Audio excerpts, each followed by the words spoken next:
আজ আমরা উপস্থিত হয়েছি সাগরদিঘিতে। এই সাগরদিঘিতেই কিন্তু আগামীকাল নির্বাচনী প্রচারে আসছেন ব্যারিস্টার আসাদুদ্দিন ওয়াসি সাহেব মিম সুপ্রিমো।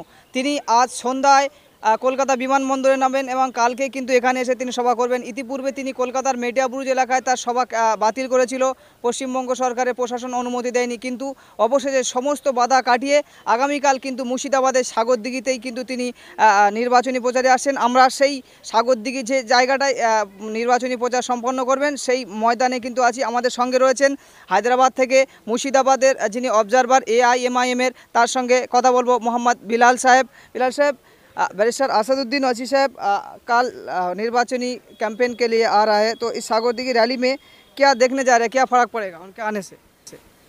देखिए, हिंदुस्तान की सियासत में बड़ा फ़र्क पड़ता है बैरिस्टर असदुद्दीन ओवैसी साहब के बोल देने से। लेकिन आज असदुद्दीन ओवैसी साहब इंशाअल्लाह ताला आपके बंगाल में आएंगे और पहली बार आएंगे।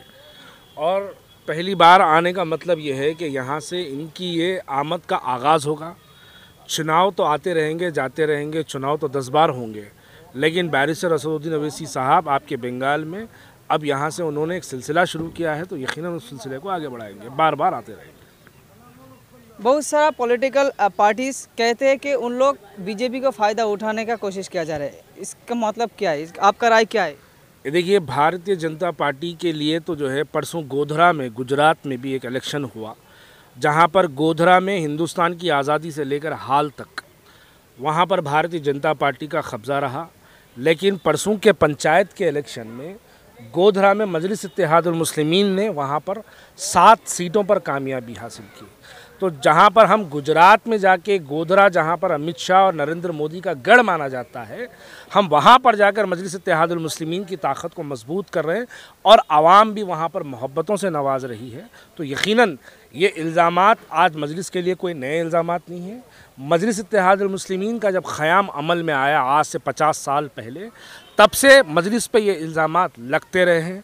आज मुखालिफ के पास बोलने के लिए कुछ नहीं है, इसलिए मजलिस इत्तेहादुल मुस्लिमीन को सिर्फ बीजेपी के नाम से बदनाम किया जाता है।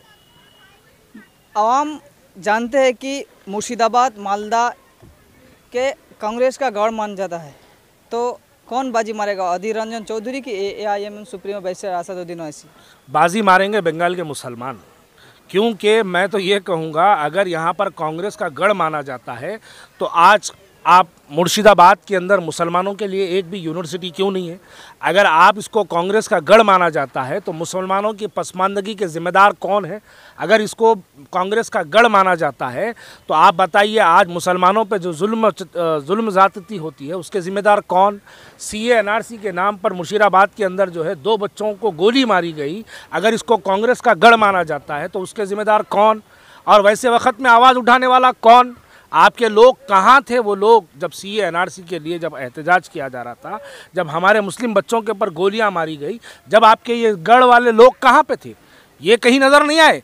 हिंदुस्तान की पार्लियामेंट में जब पहली मरतबा CA NRC का बिल पेश किया गया, पूरे 585 पार्लियामेंट्रियंस के अंदर अगर किसी ने नरेंद्र मोदी और अमित शाह के मुंह पर पार्लियामेंट के अंदर CA NRC का बिल फाड़ के फेंकने वाली शख्सियत कल आपके सागरदिघी आ रही है, तो इसके लिए आपको काबिल मुबारकबाद है। ये इनके गढ़ तो हिंदुस्तान ही पूरा उनका है, तो फिर हमारा क्या वजूद है? यकीनन हम अपना वजूद पैदा करने के लिए हम बंगाल आए हैं और हम पहली बार नहीं आए हैं। ये चुनाव ऐसे 2500 चुनाव आते रहेंगे जाते रहेंगे, लेकिन चुनाव से हमको कोई मतलब नहीं है। हम अपनी एक एहसास की मौजूदगी का एहसास हम वक्त की हुकूमत को दिलाते रहेंगे। हमारे उन तमाम बातों को उनको सुनने पर मजबूर करेंगे जो वो हमारी आवाज़ को भी नहीं सुनना चाहते, हमारे मुतालबों को भी सुनना नहीं चाहते। इंशाअल्लाह कल 2 बजे इसी मैदान में सुनेंगे। 2021 विधानसभा चुनाव में कि AIMIM पार्टी खाता खोल पाएंगे? देखिए, मजलिस का काम है मेहनत करना, बंगाल के लोगों का काम है जुस्तजू करना। कामयाबी देना अल्लाह के हाथ में है। अगर कामयाबी अल्लाह नवाजता है तो यकीनन उसको काबिल मुबारकबाद है, काबिल कबूल है। लेकिन हम पहला ही चुनाव लड़ेंगे और ये तवक्को रखेंगे कि हम बंगाल के अंदर जीत जाएंगे। पहली कोशिश ये होती है कि अपनी एक तंजीम बने, फिर दूसरी कोशिश ये होती है कि अपनी एक आवाज़ सुने, तीसरी कोशिश ये होती है कि वो हुकूमत के जो इक़्तिदार पे जो लोग आज बैठे हैं, वो लोग जो मुसलमानों की आवाज़ सुनना नहीं चाहते, उनको हम सुनाने की शक्ल में, उनको हम बताने की शक्ल में कल बैरिस्टर असदुद्दीन अवैसी साहब को यहाँ बुलाया गया है। वही आएंगे, आके बंगाल के तमाम उन मुसलमानों की नुमाइंदगी करेंगे, उन मुसलमानों की आवाज़ बनकर आपकी ये वक्त की हुकूमत, चाहे वो टीएमसी की रहो, कांग्रेस की रहो, सीपीएम की रहो या फिर बीजेपी की रहो, कोई भी रहो, उनको हम सुनने पे मजबूर करेंगे। वही कोशिश हमारी है और उसी कोशिश का पहला आगाज़ आपके बंगाल में सागरदेही से किया जाएगा। Thank you. প্রিয় দর্শক, আপনারা দেখছিলেন এতক্ষণ আমরা কথা বলছিলাম মুর্শিদাবাদের এআইএমআইএম অবজারভার বেলাল সাহেবের সঙ্গে। এখন আমরা কিছু কথা বলে নেব এখানে দায়িত্ব থাকা মুর্শিদাবাদ জেলা যে নেতৃত্ব রয়েছেন আসাদুল শেখ, তার সঙ্গে আমরা কথা বলে নেব। সঙ্গে আজ আমরা উপস্থিত হয়েছি সাগরদিঘি, মুর্শিদাবাদের সাগরদিঘি, যে সাগরদিঘিতে আগামীকাল আসছেন ব্যারিস্টার আসাদুদ্দিন ওয়াইসি, মিম সুপ্রিমো ব্যারিস্টার আসাদুদ্দিন ওয়াইসি সাহেব। তো আমরা জেনে নেব মিমের যিনি এখানে দায়িত্বে রয়েছেন আসাদুল শেখ। আসাদুল ভাই, ব্যারিস্টার আসাদুদ্দিন ওয়াইসি একেবারে নির্বাচনী নির্ঘণ্ট বেজে যাওয়ার একেবারে শেষ সময় কেন তিনি তার আগমনটা হচ্ছে, আদৌ কটা সিটে লড়বেন বলে আপনারা ধারণা করছেন? দেখুন, শেষ বলে নাই, আপনারা সকলেই জানেন যে ব্যারিস্টার আসাদুদ্দিন ওয়াইসি সাহেব এর আগে আসার জন্য মেটিয়াপুরে আমরা একটা পারমিশনের জন্য আপিল করেছিলাম। সেই সময় রাজ্য সরকারের প্রশাসন ওনাকে অনুমতি দেওয়া হয়নি, লাস্ট টাইমে প্রোগ্রাম ক্যান্সেল করা হয়েছিল এবং অনেকবার আমরা আপিল করেছিলাম, আমাদেরকে অনুমতি দেয়নি। এখন নির্বাচন ঘোষণা হয়ে গেছে, দিদির কাছে আর প্রশাসনের পাওয়ার নাই, এখন নির্বাচন কমিশন সবারই জন্য সমান অধিকার দিয়েছে। এখন আসাদ সাহেব আসছেন।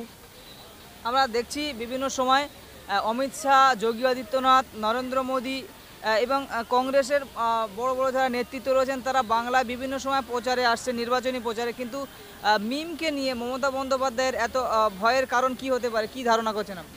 দেখুন, মেন বিষয় হলো মোদি আছে, যোগী আছে, আসলে সকলেই জানেন যে দিদি আর মোদি এদের সেটিং আছে। আজকে আসাদুদ্দিন ওয়াইসি সাহেবকে অনুমতি দেওয়া হচ্ছিল না এবং সেই বাংলাতে যোগী এসে একটার পরে একটা উগ্রপন্থী কথা বলে যাচ্ছে, তারপরে তাকে অনুমতি দেওয়া যায়। আসলে এরা সব দোস্তি, এরা সব সেটিং আছে, তার জন্য ওরা আসতে পারছে, আমাদেরকে ভয় পাচ্ছে। আর আসাদুদ্দিন ওয়াইসি সাহেব দিদি যে সংখ্যালঘু মানুষের জন্য কাজ করেনি, এটা বাস্তব কথা, তার জন্য আসাদুদ্দিন ওয়াইসি সাহেবকে ভয় পাচ্ছে। আসাদুদ্দিন ওয়াইসি সাহেব উনি আসলে উনি কতটা দিদি কাজ করেছে তার জবাব চাইবে, আর জবাব দেওয়ার তার উত্তর নাই মমতা ব্যানার্জির কাছে, তার জন্য উনি ভয় পাচ্ছেন আসাদুদ্দিন ওয়াইসি সাহেবকে। ব্যারিস্টার আসাদুদ্দিন সাহেব পশ্চিমবাংলার বিভিন্ন সংখ্যালঘু অধ্যুষিত এলাকায় কিন্তু লড়েন বলে বিরোধীরা দাবি করেন, বিশেষ করে মুসলিম এরিয়ায় তার ব্যাপক যে বহুল প্রচারিত বা তার ফলোয়ার্সরা প্রচুর আছে। তিনি কি শুধুমাত্র মুসলিম ভোটের আশায় নির্বাচন লড়তে আসেন, কি বলবেন আপনি? এইসব দেখেন, এইটা তার বলাই ঠিক নয়, কেন গুজরাটের মতন জায়গায় এমআইএম যদি মেয়র করতে পারে তাহলে মুসলিম কোথায়? গুজরাটে কোথায় মুসলমান? ওখানে 5 জন আমাদের মেম্বার হিন্দু ভাইরা তারা সাপোর্ট করেছে, এটা আর বলা যাবে না। এখন এমআইএম সবারই জন্য, দলিত মুসলমান সবারই জন্য আসাদ সাহেব কথা বলে পার্লামেন্টে সবারই জন্য লড়াই করে। এই মাঠে কিন্তু আগামীকাল আসাদুদ্দিন ওয়াইসি সাহেব আসবেন এই সাগরদিঘিতে। মুর্শিদাবাদের সাগরদিঘিকেই কেন বেছে নিলেন ব্যারিস্টার আসাদুদ্দিন ওয়াইসি বা এমআইএম, কি বলবেন আপনি? দেখুন, আমরা মনে করি এই সাগরদিঘি এমন একটা সিট যে এই সিটে 71 বছর থেকে আমাদের কোনো প্রতিনিধি থাকেনি, প্রতিনিধি দেওয়া হয়নি। আমরা মনে করি যে এই মাটি থেকেই দিদির ফুল ফুটেছিল, আর এই মাটি থেকেই আগামী দিনে আমরা গুড্ডি উড়াবো ইনশাল্লাহ। তার জন্য আমরা এই সাগরদিঘিটাকেই টার্গেট করেছি। আসাদুল সাহেব, আর একটা জিনিস যেটা জানতে চাইবো, আগামীকাল ঠিক ব্যারিস্টার আসাদুদ্দিন ওয়াইসির সময় কটা থেকে তিনি নির্বাচনী বক্তব্য রাখবেন? দেখুন, ইনি আসাদ সাহেব কালকে 11টার সময় মুর্শিদাবাদে উনি পৌঁছে যাচ্ছেন, কিন্তু এই মঞ্চে কালকে উনি দুপুর 2:30টার সময় উনি উঠবেন এবং 2:30টা থেকে উনি 3:30টা অবধি এই মঞ্চে থাকবেন। অসংখ্য ধন্যবাদ আপনাদেরকেও ধন্যবাদ আমাদের বাচ্চা মানুষের কাছে পৌঁছে দেওয়ার জন্য।